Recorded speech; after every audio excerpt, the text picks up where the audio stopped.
last week, what did we talk about? Recap.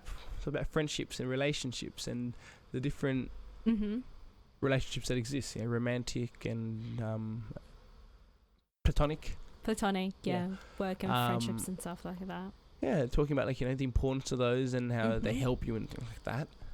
I understand today you want to talk more about the other side of that spectrum, the idea of having to leave or just kind of letting go. Yeah, things around that nature.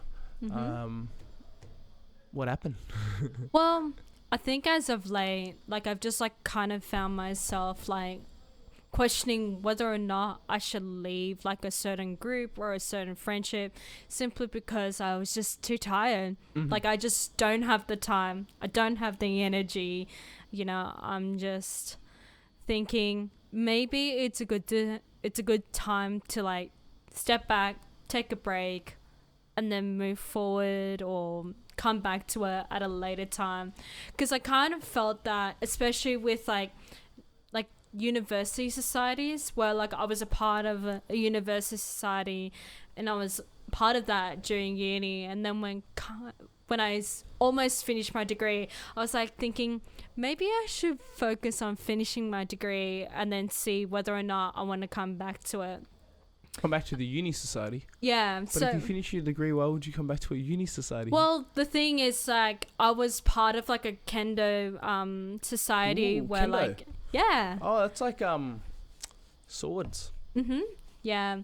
It was, honestly, I found some great people through there, and my uni friends I actually I met through Kendo. So really I just kind of felt do I want to keep going in to this society where I keep training Kendo and stuff like that? I really found myself just really tired and not motivated, and I felt I was cheating the time of the coaches and stuff, where they could be spending more time on other people who are more motivated and dedicated to the art of Kendo. Did you feel like you were just kind of there for the friendship group? I think I was partly, yeah, but also just something to do. And there was one training that one of the sensei said, sometimes it feels like some of you are only here to take up time, to kind of just do this just for the sake of it. Which, I mean, sometimes that's not wrong. Yeah.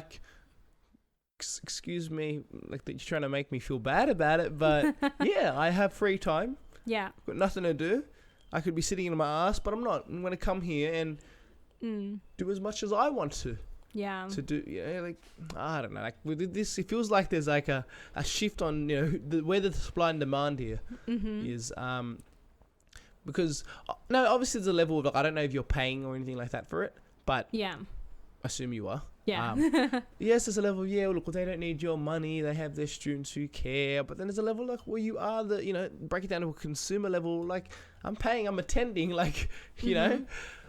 And yes, probably there's a level of we don't need your money. Yeah. Usually with a lot of these clubs, they don't need your money. Your money is a contribution, obviously, is why we can do the things we do, have the facility we have, which is fine. I understand that. But no, but I understand. It's because for a lot, especially a lot of traditional things, and I mean, you bring it up because it's a traditional martial arts. A lot of traditional martial arts, they in this modern world, they try to cling to, they miss, they yearn what they had back then. Just the life back then was a different life. One could really truly dedicate themselves to a martial arts school and stuff like that, because I think with this fast moving modern world we live in, with uni and work, and you know what I mean, you try to pick up hobbies, you try to do things so that you can be around your people, your friendship groups and things like that. But sometimes you just can't dedicate as much as you would you'd want to. I mean, I definitely wanted to dedicate as much time as I wanted to, but the thing is... You wanted to dedicate as much time as you wanted to, great. Yeah, I mean, I wanted to, but did you mean you wanted to dedicate more time? Yes, I wanted to say, okay, like more time. Unfortunately, I wasn't able to because, I was focused on, finish my degree, get a job after I finished my degree. Then I had a whole career change and I was focusing on that. So you really realised that, well, I mean, it was one of my favourite lines. If you'll break, you'll break. Yeah. You really, by putting it through the metric of, I've got to do all of these things, it broke. You realise, in the grand scheme of things, and the human possibility is because unfortunately I only have 24 hours a day, not 48 hours a day. I can't squeeze Kendo in it. You let it go. Is that right? Yeah.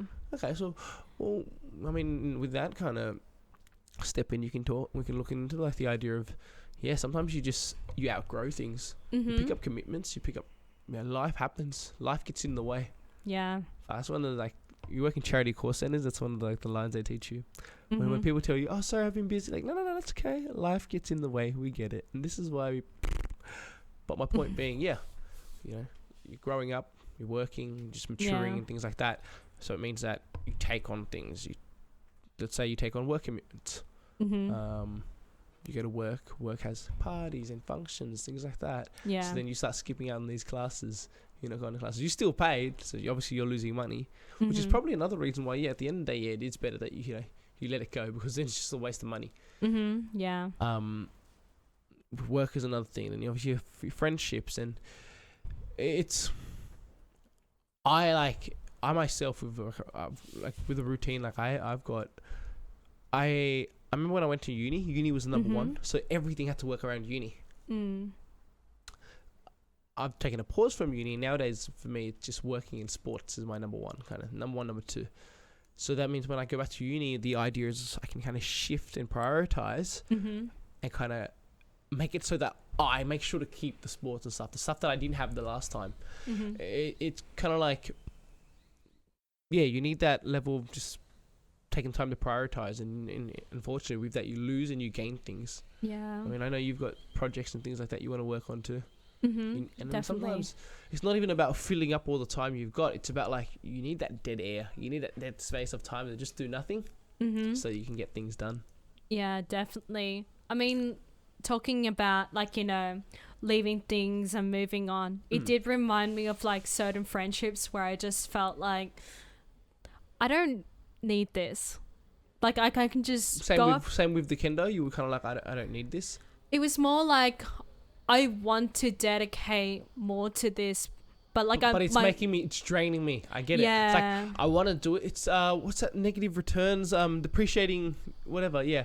The point is, you're putting effort into something, but there's no growth. You're diminishing returns. Yeah. Diminishing returns. Diminishing returns. All right, cool. So you get to a point where you're like, oh no, I'd love to have this, but the amount of effort it's taking, it's not worth it for me.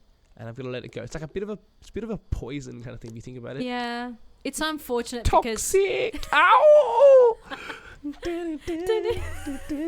Oh god. Honestly, hold up. Shout out to Brittany. I hear she's doing well. I think she's getting sorted out. Yes.